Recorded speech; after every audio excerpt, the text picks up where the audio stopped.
চীন তাইওয়ানের চলমান দ্বন্দ্বের মধ্যেই সোমবার শপথ গ্রহণ করেন তাইওয়ানের নবনির্বাচিত প্রেসিডেন্ট লাই চিংতে।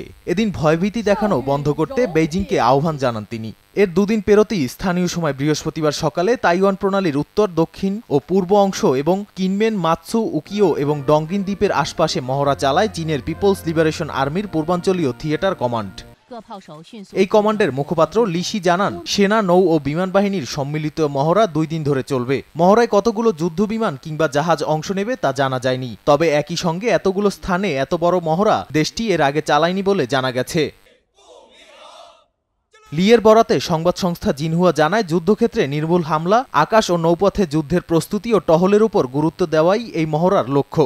এছাড়া এই মহড়ার মাধ্যমে তাইওয়ানের স্বাধীনতাকামী বাহিনীর বিচ্ছিন্নতাবাদী কর্মকাণ্ডের জন্য কঠোর হুঁশিয়ারি দেয়া হবে। মুখপাত্র লি জানান, তাইওয়ানের সমর্থক যুক্তরাষ্ট্র ও জাপানের জন্য সতর্কবার্তা হিসেবে কাজ করবে মহড়াটি।